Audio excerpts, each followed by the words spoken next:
Sarah Martinez had dreamed of becoming a Navy SEAL since she was 12 years old.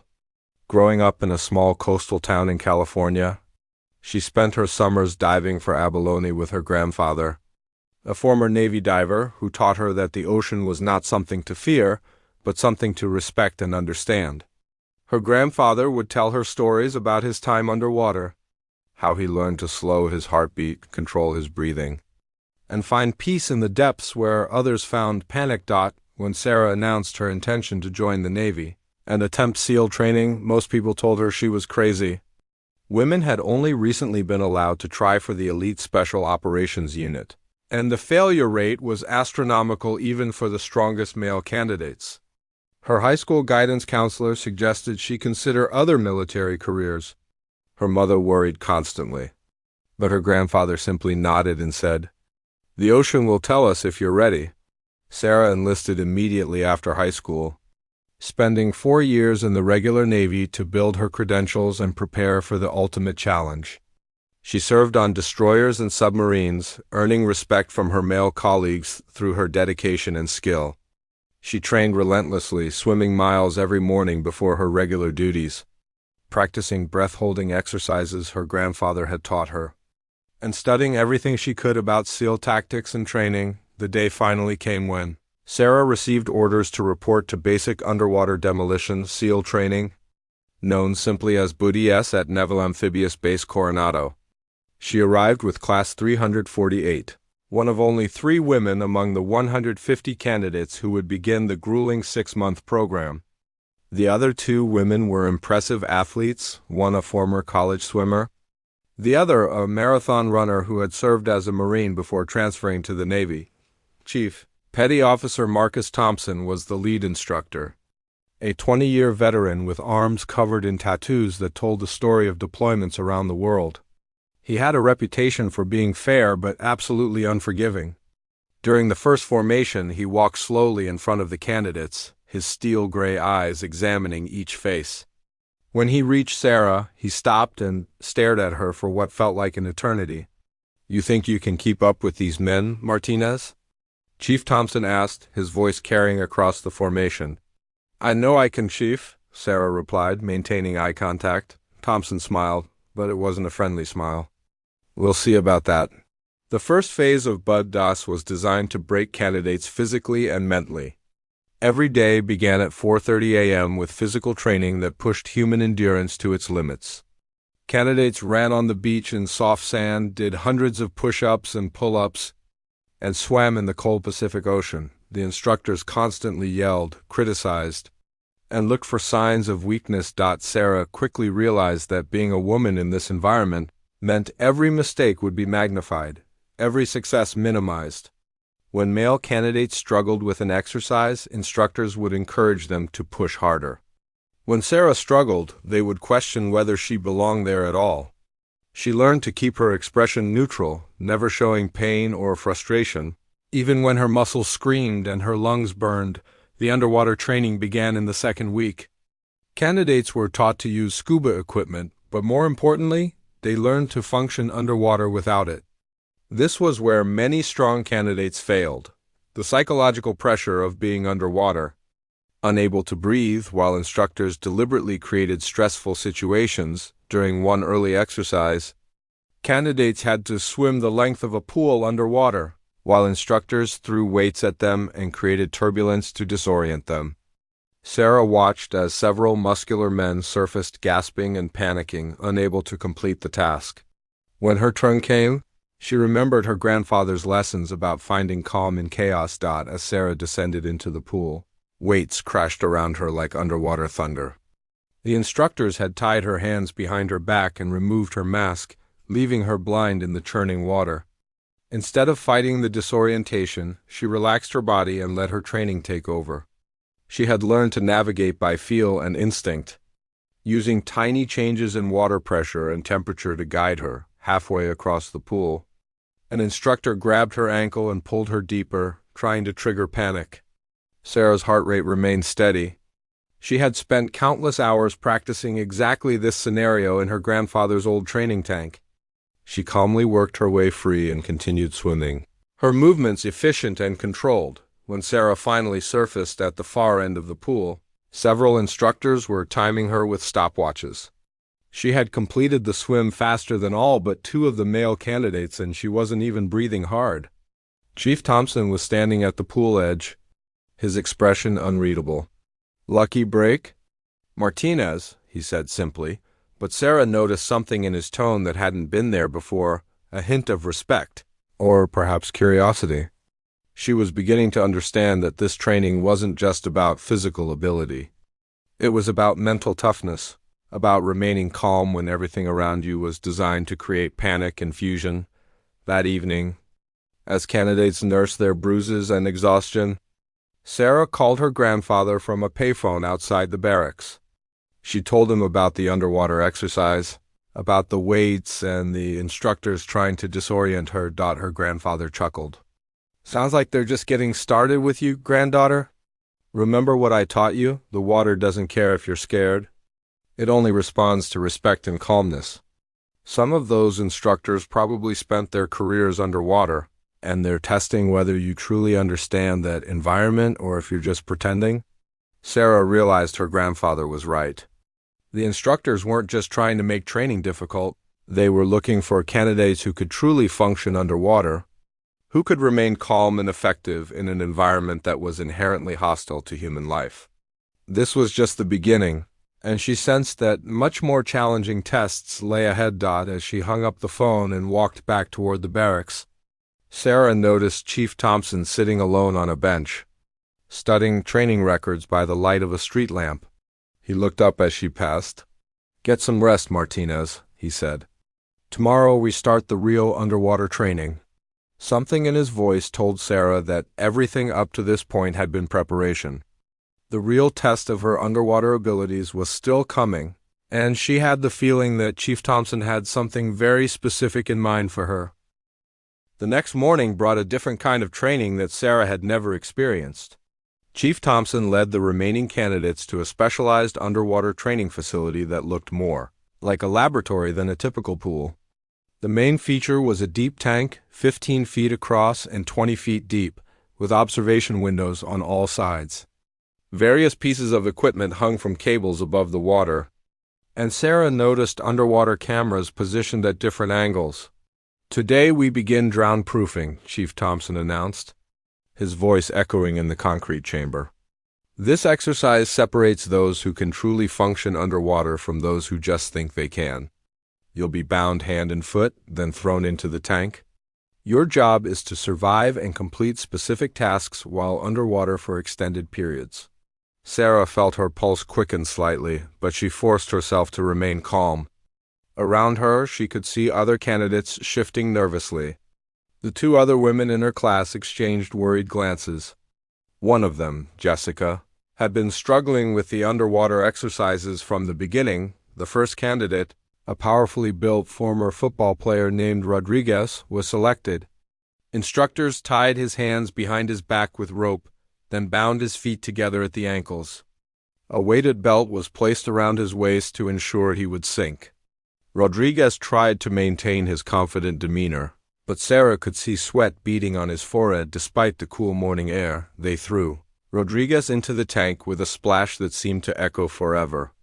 His task was simple in concept but terrifying in execution. He had to sink to the bottom, retrieve a small object, then surface and float for 60 seconds without sinking. All while bound and weighted. Sarah watched through the observation window as Rodriguez hit the bottom of the tank. At first, he moved with purpose, using his body to maneuver toward the object. But as the seconds ticked by, she could see him starting to panic. His movements became frantic and inefficient. He managed to grab the object with his teeth, but when he tried to surface, the weight belt pulled him back down. Panic took over completely. Rodriguez began thrashing wildly, burning through his limited oxygen supply. The instructors waited until the last possible second before jumping in to rescue him. When they pulled him out, he was gasping and shaking, clearly traumatized by the experience. "Rodriguez, you're out," Chief Thompson said matter-of-factly. "Pack your gear." 5 more candidates attempted the exercise over the next hour. 3 failed completely and were dismissed from training. Two managed to complete the task but barely, surfacing with their faces blue from oxygen deprivation. Sarah noticed that Chief Thompson was watching her carefully during each attempt, as if studying her reactions. When Jessica's turn came, Sarah could see her friend was already defeated mentally before she even entered the water. The instructors bound her hands and feet, but Jessica was shaking visibly. When they threw her in, she immediately began struggling against the restraints instead of working with them. She surfaced within 20 seconds, gasping and crying. "I can't do it," Jessica sobbed. "I can't breathe down there." Chief Thompson's expression was not unkind, but it was firm. "Then this isn't for you. Get dried off and report to the administrative office."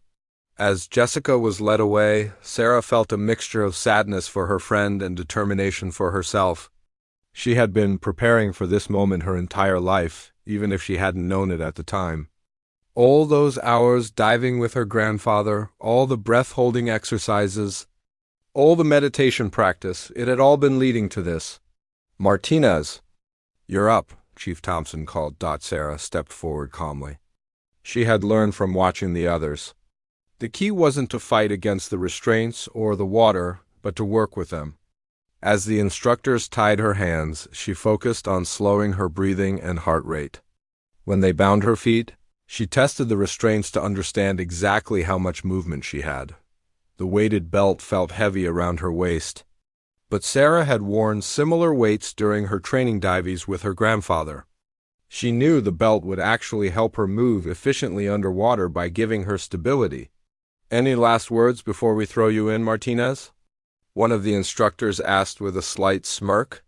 "Just don't forget to time me," Sarah replied calmly. The instructors exchanged glances. Most candidates were terrified at this point, but Sarah seemed almost relaxed. Chief Thompson raised his hand and Sarah took one final deep breath. Not the desperate gulp of air that most candidates took, but a slow, controlled breath that filled her lungs completely while keeping her heart rate steady. They threw her into the tank. The cold water hit Sarah like a shock, but she was ready for it. Instead of fighting against the sinking motion, she used it to position herself correctly. As she sank toward the bottom, she kept her eyes open and oriented herself toward the small weighted object she needed to retrieve. When Sarah reached the bottom, she didn't immediately grab for the object.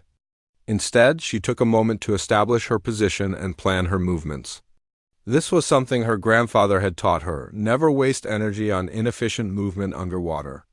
Every action should be purposeful and controlled. Using a dolphin-like motion of her bound legs, Sarah maneuvered toward the object. She couldn't use her hands, so she had to position herself carefully to grab it with her teeth. The object was a small rubber ball with a metal weight inside, designed to be difficult to grip. Above her, through the water, Sarah could see the blurred shapes of instructors watching through the observation windows. She could also see the other candidates, their faces pressed against the glass. She knew they were probably counting the seconds, waiting for her to panic like the others had, but panic was the furthest thing from Sarah's mind. Underwater, with her body moving in the familiar rhythm she had learned from years of diving, she felt more at peace than she had since arriving at Budis. This was her element. The place where all the noise and pressure of the surface world faded away. Sarah successfully gripped the ball with her teeth and began her ascent. The weighted belt tried to pull her down, but she used her core strength and leg movement to overcome it. As she rose through the water, she could feel her lungs beginning to burn, but it was a familiar sensation. She had trained herself to recognize the difference between her body's warning signals and actual danger. When Sarah broke the surface, she didn't gasp for air like the other candidates had. Instead, she took controlled breaths while treading water, the object still gripped in her teeth. She could hear excited voices from the observation deck, but she focused on the final part of the exercise, floating motionless for 60 seconds. This was where most candidates who made it this far would fail. Fighting to stay afloat while bound and weighted required perfect buoyancy control and absolute calm. Sarah had practiced this exact skill countless times in her grandfather's training sessions. She lay back in the water, adjusting her body position until she found the perfect balance point. With the weighted belt and her natural buoyancy, She could float effortlessly if she positioned herself correctly. The key was trusting the water to support her and not fighting against it. The 60 seconds felt like an eternity, but Sarah's breathing remained steady and controlled. When Chief Thompson finally called time, she calmly swam to the edge of the tank, where instructors helped pull her out. As they untied her restraints, Sarah noticed something different in the atmosphere. The other candidates were staring at her with a mixture of respect and amazement. Even the instructors seemed impressed. Though they were trying not to show it, Chief Thompson approached with a stopwatch in his hand. His expression was carefully neutral, but Sarah thought she detected the slightest hint of approval in his eyes. 4 minutes and 37 seconds total time underwater, he announced. That's the longest anyone has stayed down in this exercise in over 2 years. Sarah simply nodded, not wanting to show any cockiness. She had passed this test, but she knew it was just the beginning. Chief Thompson's next words confirmed her suspicions. Congratulations, Martinez. You've earned the right to move on to advanced underwater combat training. That's where things get really interesting. 2 weeks later, Sarah found herself standing before a new training facility that looked nothing like the sterile tank where she had passed her drown-proofing test. This was an enormous complex that simulated real-world underwater combat environments. The main pool was the size of a small lake, with multiple levels, underwater obstacles, and what appeared to be mock ship hulls and submarine sections scattered throughout. Chief Thompson had been replaced by a new instructor for this phase of training, Master Chief Petty Officer Jake Harrison, a legendary figure in the SEAL community. Harrison had served for over 25 years, completing more underwater combat missions than almost anyone in the Navy. He was known for 2 things: incredible underwater skills and his absolute intolerance for anything less than perfection only. 23 candidates remained from the original 150, and Sarah was now the only woman left. Jessica had been eliminated during the drown-proofing exercise, and Amy, the other female candidate, had quit during Hell Week after suffering a severe injury during a beach run. Master Chief Harrison gathered the remaining candidates around a large tactical board that showed various underwater combat scenarios. His weathered face was serious as he began to explain what they would face over the next month. Everything you've learned up to this point has been basic water survival, Harrison began, his voice carrying the authority of decades of experience. Now we're going to teach you to fight underwater. You'll learn to plant explosive charges on enemy ships, conduct underwater reconnaissance, and engage hostile divers in hand-to-hand combat while maintaining perfect buoyancy control. He turned to face Sarah directly. Martinez, I've heard about your performance in drown-proofing. Impressive, but this training will test abilities you didn't even know you had. We're going to push you further underwater for longer periods in more stressful situations than you can imagine. Some of the best male candidates we've ever trained have failed this phase. Sarah met his gaze steadily. I understand, Master Chief. Harrison nodded slightly. We'll see. The first exercise was called underwater infiltration. Candidates had to swim the entire length of the massive pool underwater, navigating through a complex obstacle course that simulated the underside of an enemy ship. The course included narrow passages, false exits designed to disorient swimmers, and sections where candidates had to remove and replace their breathing apparatus while maintaining forward progress. But there was an additional challenge that Master Chief Harrison had saved for last throughout the exercise. Instructor divers would be actively trying to prevent the candidates from completing their mission. These instructor divers were experienced combat veterans who would grab candidates, steal their equipment, and create chaotic situations designed to induce panic. This simulates real combat conditions, Harrison explained. Enemy divers don't just sit there and let you swim past them. They're going to try to kill you, and you need to complete your mission anyway. The first candidate to attempt the course was Thompson, a former college swimmer who had been one of the strongest performers throughout training. Sarah watched from the observation deck as Thompson entered the water with confidence. For the first 100 meters, he moved smoothly through the obstacle course, His swimming technique flawless. Then the instructor divers struck. 2. Black-clad figures emerged from hidden positions and immediately began attacking Thompson. One grabbed his breathing apparatus and yanked it from his mouth, while the other wrapped around his legs and dragged him deeper. Sarah could see Thompson's eyes widen behind his mask as he realized this wasn't a drill. The instructors were treating this like a real combat situation. Thompson tried to fight back, but his movements were panicked and inefficient. Within 60 seconds, he was forced to surface, gasping and defeated. Master Chief Harrison made a note on his clipboard and called the next candidate, one by one. Sarah watched strong, capable swimmers fail the exercise. The instructor divers were relentless, using every dirty trick in the book to simulate real underwater combat.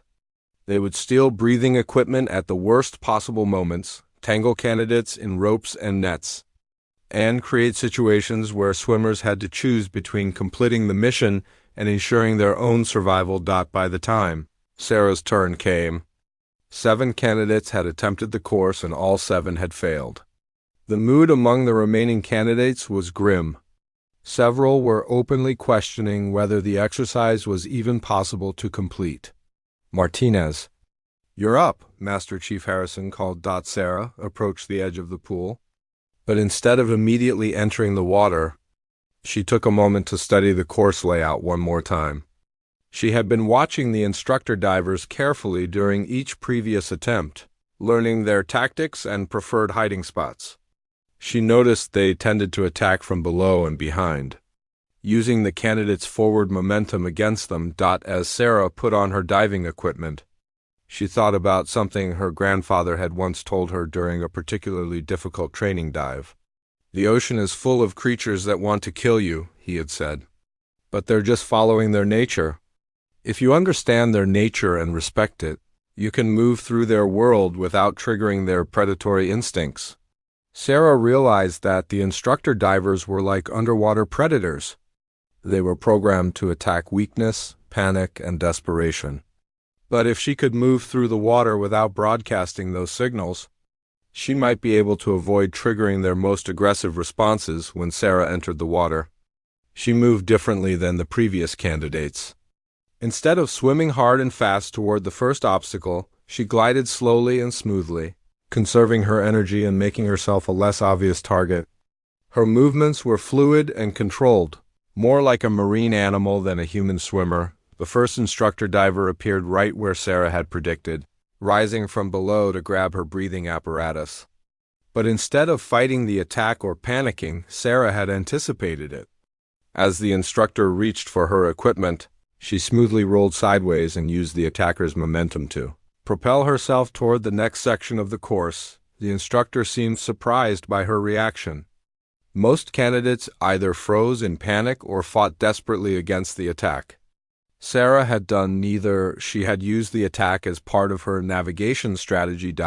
As Sarah moved deeper into the course, more instructor divers appeared, but she had learned their patterns from watching the previous attempts. When one grabbed her legs, she didn't struggle against the grip.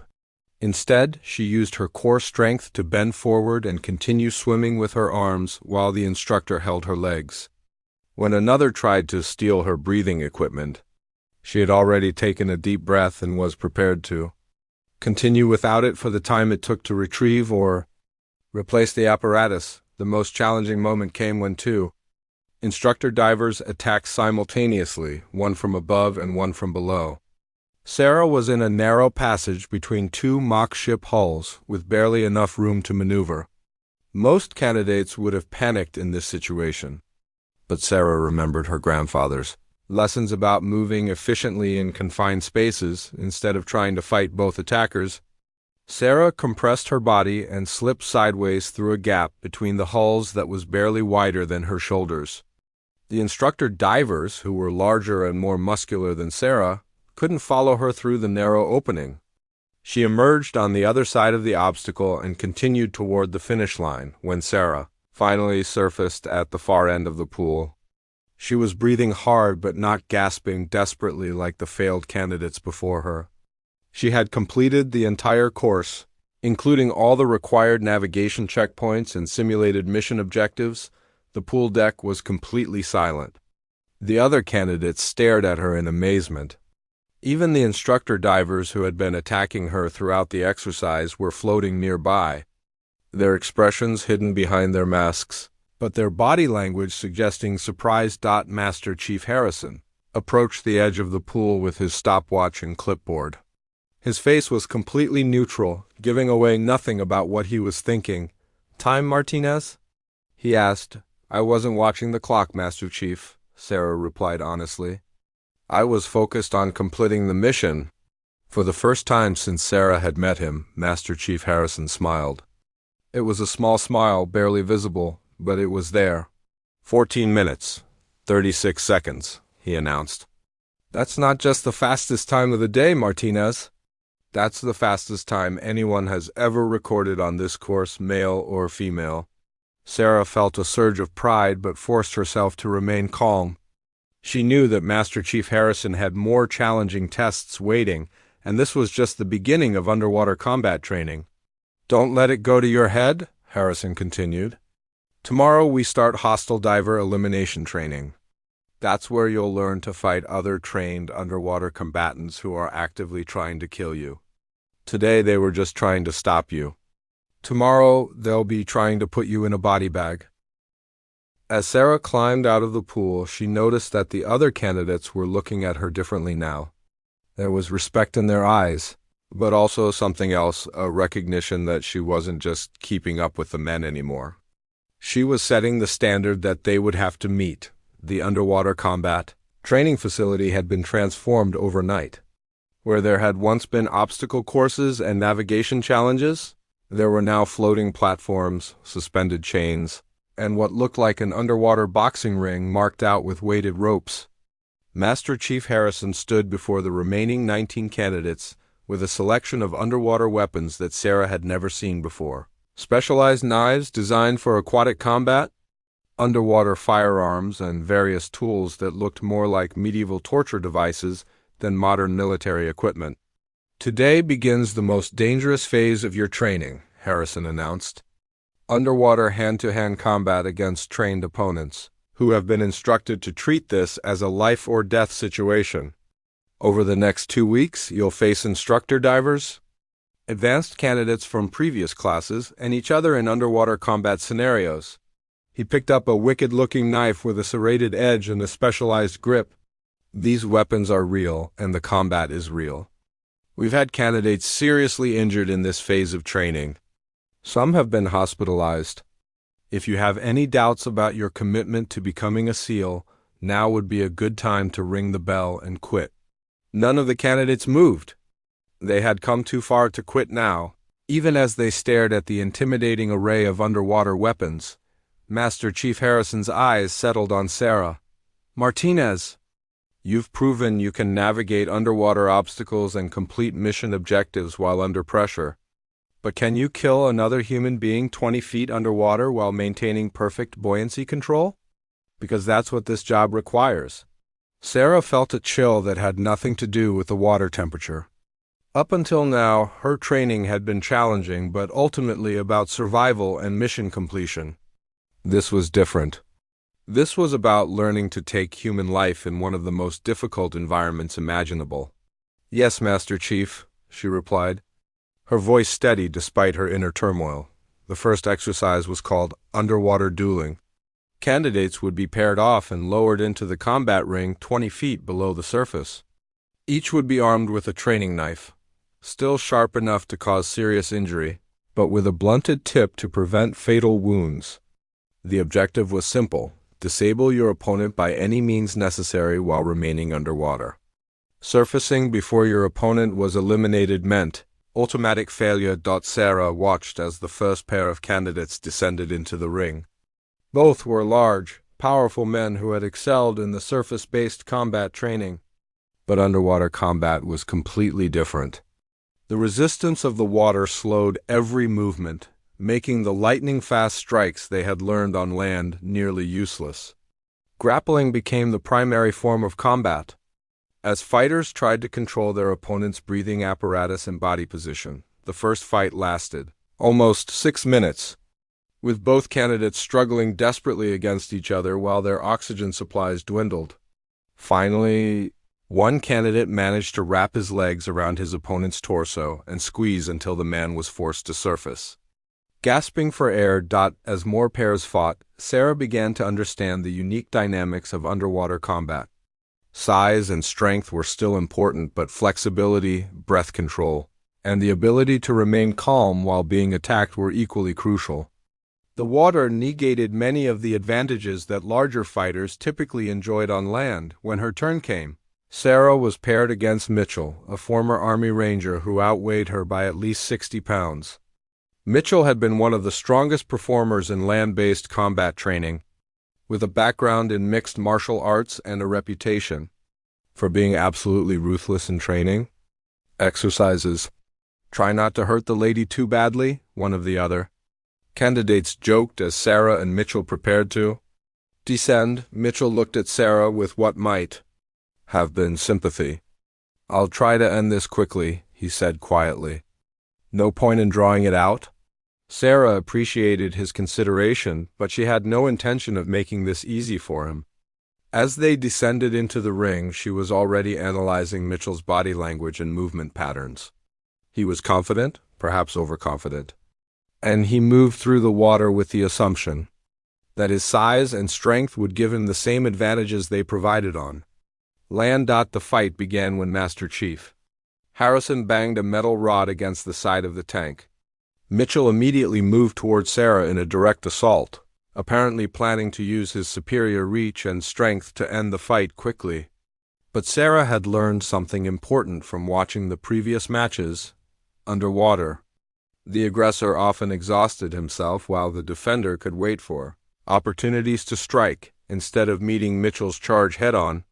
Sarah used her superior underwater mobility to stay just out of his reach. She had learned to move through water with minimal energy expenditure, while Mitchell was churning through the water with brute force, burning through his oxygen supply. After 2 minutes of pursuing Sarah around the ring, Mitchell was already showing signs of fatigue. His movements were becoming less precise, and she could see frustration building in his eyes behind his dive mask. This was exactly what Sarah had been waiting for. When Mitchell made another aggressive lunge toward her, Sarah didn't retreat this time. Instead, she used his momentum against him, slipping to the side and wrapping her legs around his right arm while simultaneously grabbing his breathing apparatus. The move was inspired by her grandfather's teachings about using an attacker's energy to control them. Mitchell was surprised by the sudden reversal and tried to use his free arm to break Sarah's hold. But she had positioned herself in such a way that his strength worked against him. The more he struggled, the more tangled they became, and the more oxygen he consumed. Sarah had trained extensively in underwater grappling with her grandfather, who had taught her that underwater combat was more like wrestling with a python than traditional fighting. The key was to wrap around your opponent and slowly constrict their movement while conserving your own energy. For the next 3 minutes, Sarah maintained her hold on Mitchell while he exhausted himself trying to break free. She could feel his movements becoming more desperate and less coordinated as his oxygen supply dwindled. Finally, she made her move, using a technique her grandfather had shown her. Sarah simultaneously released Mitchell's breathing apparatus and struck a pressure point on his neck that temporarily disrupted his equilibrium. In the water, with his balance already compromised, the technique was devastatingly effective.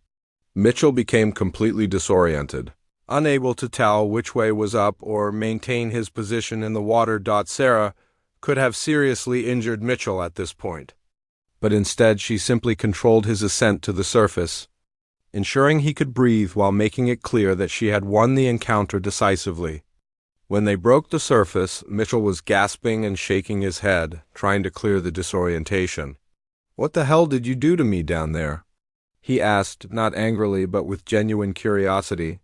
"Something my grandfather taught me," Sarah replied simply. Master Chief Harrison was waiting at the edge of the pool with his ever-present clipboard.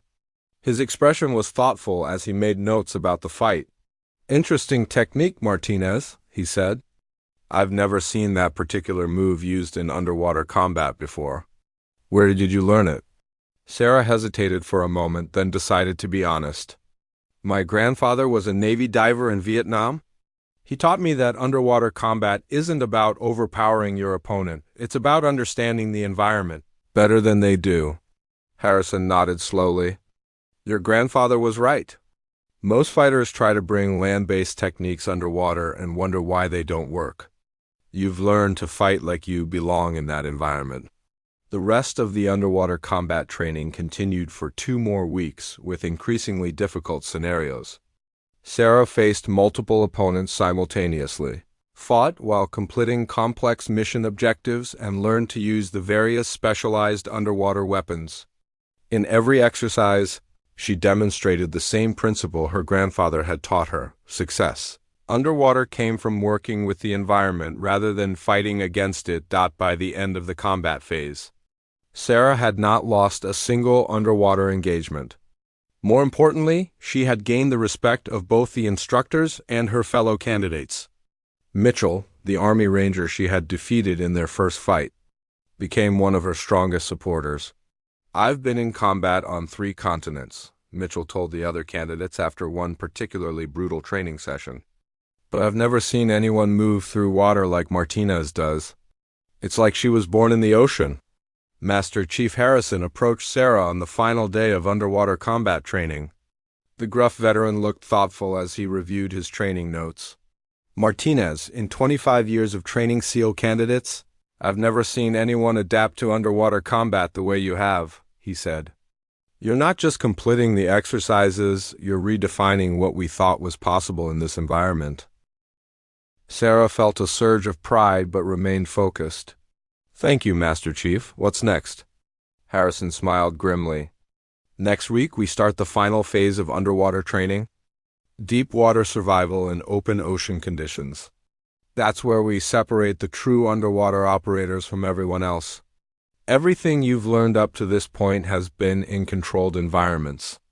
Next week, we throw you into the real ocean and see if you can survive when nature itself is trying to kill you. As Sarah walked back to the barracks that evening, she called her grandfather from the same payphone she had used weeks earlier. When she told him about her success in underwater combat training, she could hear the pride in his voice. You're ready for whatever comes next, granddaughter, he said. The ocean has accepted you as one of its own. Now you just need to prove you can survive in its deepest, most dangerous waters. The boat that took the remaining 17 candidates out to the deep water training site was unlike anything Sarah had experienced before. They traveled 12 miles off the coast of San Diego to waters where the Pacific Ocean dropped to depths of over 300 feet. The surface looked deceptively calm, but Sarah could see the powerful currents moving beneath, creating swirling patterns that indicated the complex underwater terrain below. Master Chief Harrison stood at the bow of the boat, his weathered hands gripping a specialized depth finder that showed the underwater topography scrolling past. Behind him, a team of safety divers checked and rechecked their equipment. Sarah noticed that there were more safety personnel for this exercise than for any previous training, which told her everything she needed to know about the level of danger they were about to face.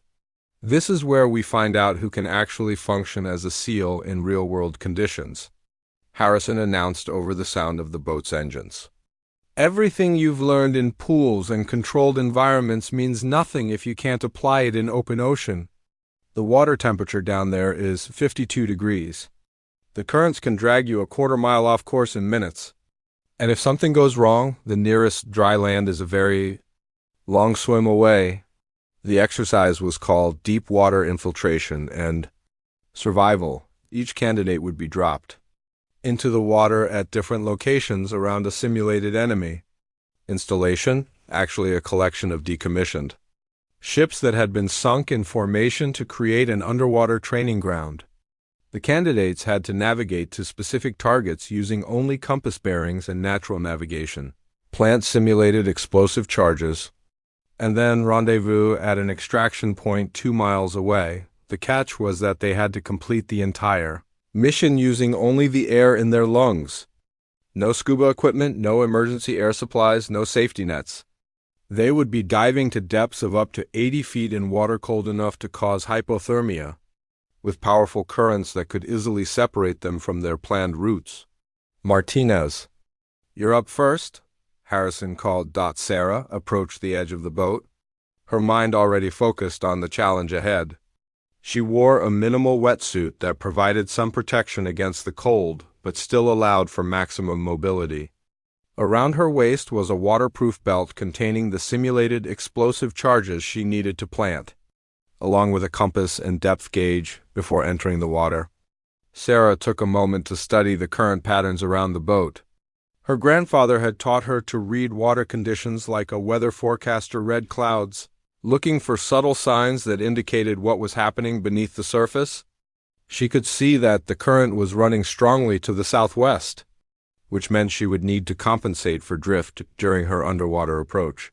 "Remember, Martinez," Harrison said as she prepared to jump, "this isn't a pool exercise anymore. Down there, the ocean doesn't care about your training scores or your reputation. It only cares about whether you can survive in its domain." Sarah nodded and took her position at the boat's edge.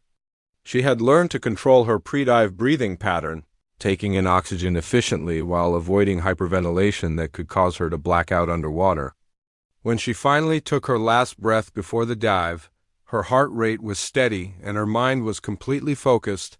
The jump into the Pacific Ocean was like entering another world. The water was shockingly cold, even through her wetsuit, and Sarah felt her body immediately begin the physiological changes that came with cold water immersion.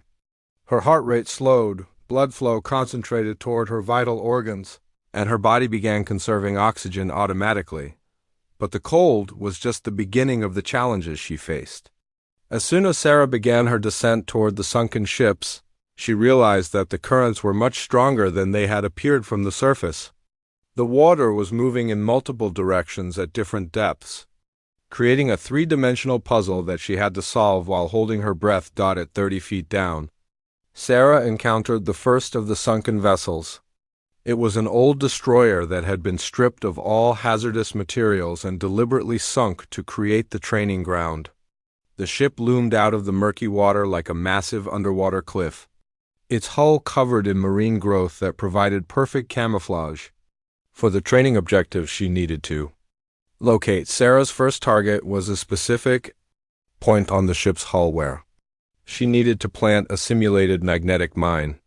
The location had been chosen deliberately to be as difficult as possible to reach, in a narrow space between two protruding sections of the ship's superstructure, requiring her to navigate through a confined area while managing her buoyancy perfectly. As Sarah maneuvered toward the target location, she encountered another challenge she hadn't anticipated: marine life. The sunken ships had become an artificial reef over the years, attracting schools of fish and other sea creatures. A large sea lion suddenly appeared out of the murky water. Curious about this strange intruder in its domain, sea lions were generally harmless, but they were also playful and intelligent animals that could become problematic if they decided to investigate Sarah more closely.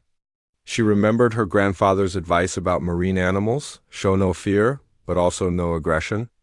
Move calmly and purposefully, and most sea creatures would leave you alone. The sea lion circled Sarah once, its large dark eyes studying her with obvious intelligence, then disappeared back into the murky water. Sarah continued toward her target, but the encounter had cost her precious seconds and oxygen. When Sarah finally reached the target location on the ship's hull, she discovered another level of difficulty. The space where she needed to plant the simulated explosive was narrower than it had appeared in the briefing photos. She had to squeeze between two twisted pieces of metal while maintaining perfect buoyancy control and managing the simulated mine, all while her oxygen supply continued to dwindle. Working methodically, Sarah positioned the magnetic training device exactly where it needed to be placed. The device was designed to be difficult to attach, requiring her to manipulate several small components while wearing thick gloves in near-freezing water. Her fingers were already becoming numb from the cold, making the delicate work even more challenging. Task completed, Sarah began her ascent to the surface. But as she rose through the water column, she realized that the current had been pushing her steadily off course during the time she had spent working on the ship.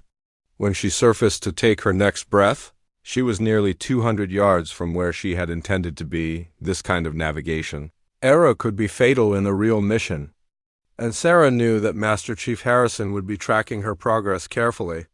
She quickly took her bearings using the compass and landmarks on the distant shore, calculated the correction she needed to make, and prepared for her next dive. The second target was even more challenging. Sarah had to descend to the deepest part of the training area, nearly 80 feet down, to plant another simulated explosive on a submarine that had been sunk upright on the ocean floor. At that depth, the pressure was significant, and the cold was becoming a serious factor. Sarah could feel her core body temperature dropping, despite her wetsuit and the physical exertion of swimming. As Sarah descended toward the submarine, the water around her became increasingly dark. At 70 feet down, she was operating in near total darkness, relying on touch and her limited vision to navigate around the submarine's hull.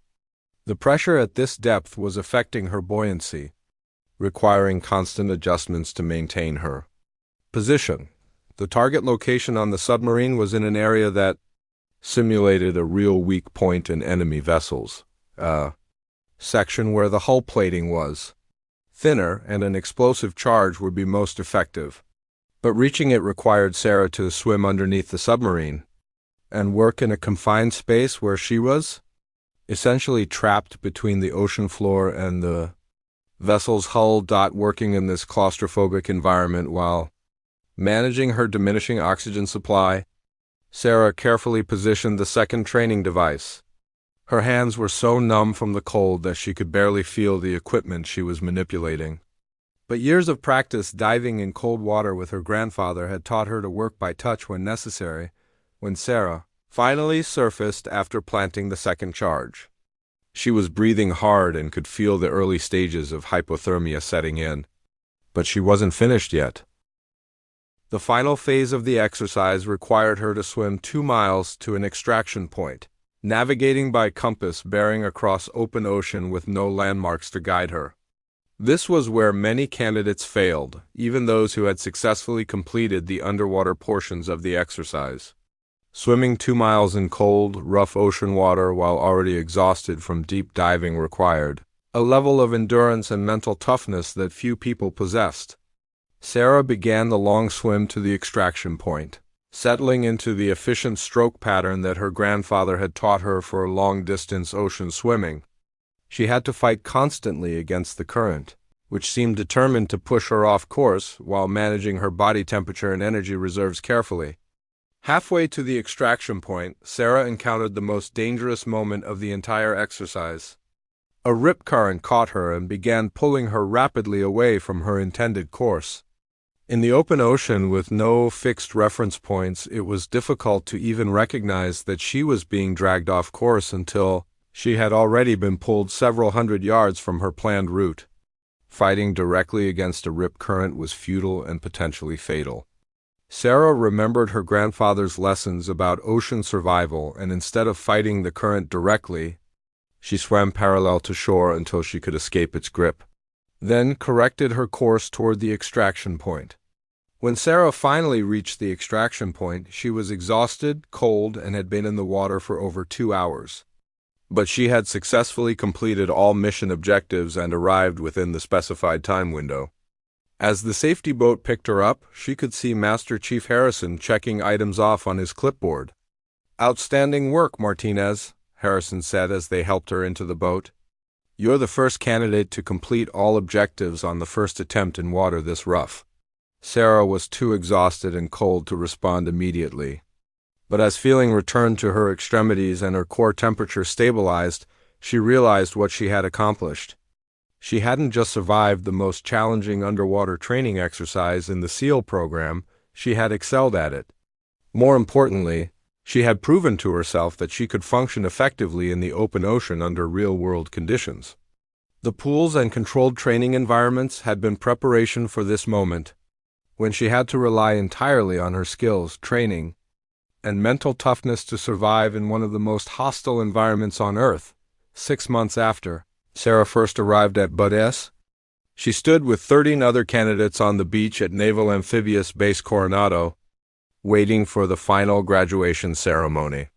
Of the original 150 candidates who had started the program, only 14 had survived to this moment. Sarah was not only the sole remaining female candidate, she had finished first in her class in underwater operations. Setting records that would stand for years to come, the ceremony was attended by senior Navy officials, active duty SEALs from around the world, and family members of the graduating candidates. Sarah's grandfather sat in the front row, his weathered face beaming with pride as he watched his granddaughter prepare to receive the Navy SEAL trident pin that marked her as one of the most elite warriors in the world. Master Chief Harrison stood before the graduating class, his expression as serious as ever despite the celebratory nature of the occasion. Behind him, the Pacific Ocean stretched to the horizon, the same waters where Sarah had proven herself capable of surviving and thriving in conditions that had broken so many others.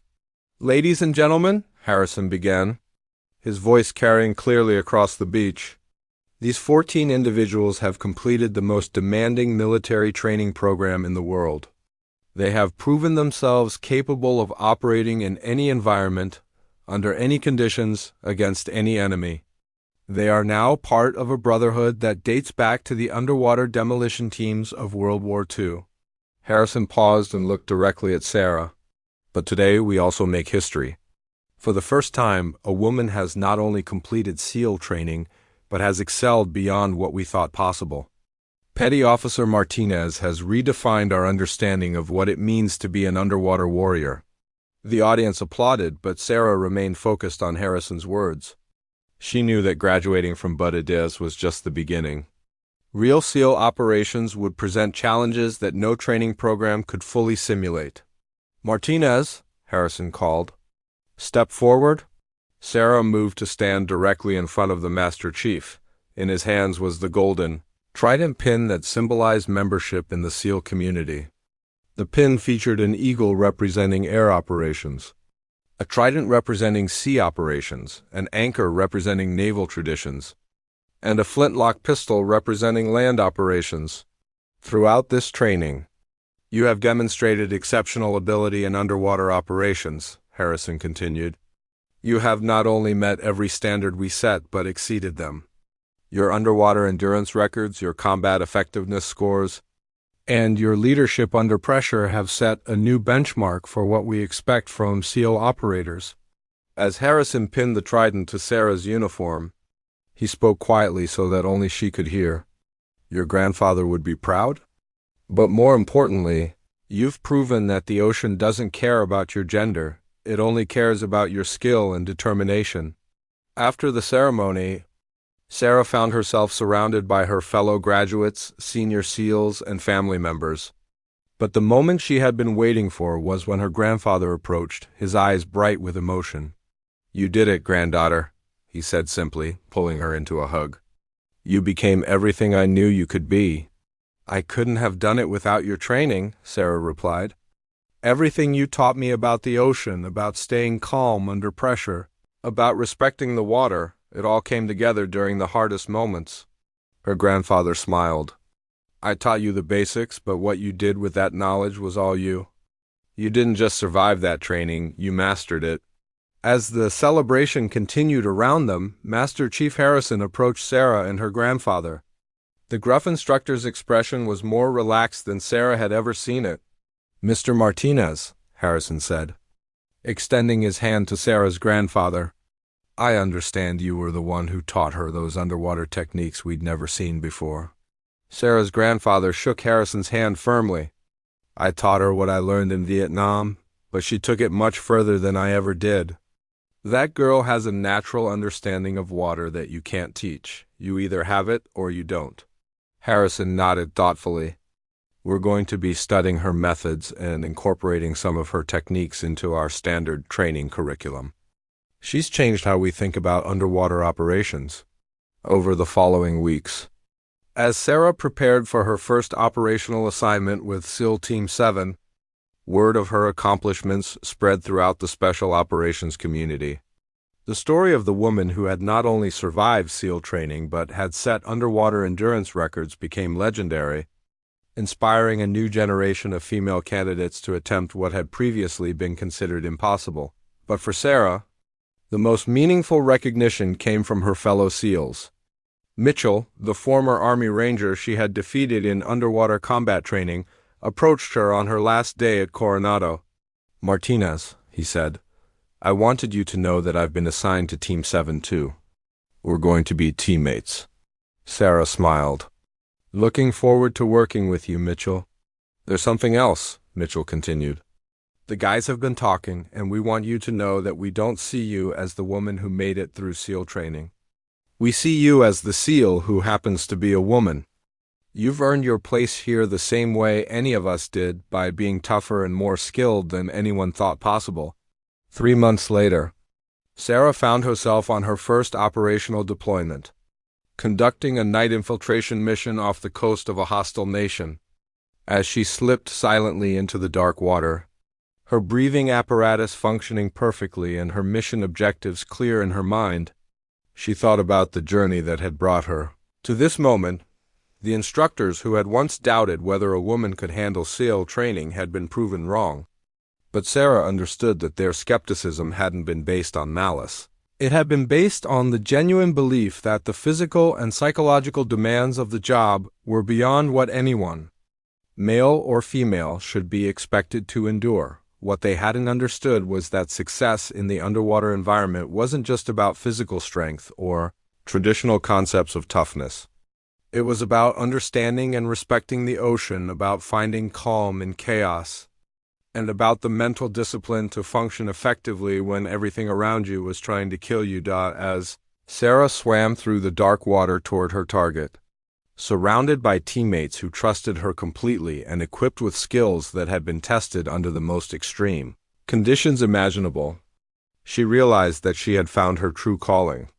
She wasn't just a SEAL who happened to be a woman, she was an underwater warrior who had redefined what was possible in one of the most demanding environments on Earth.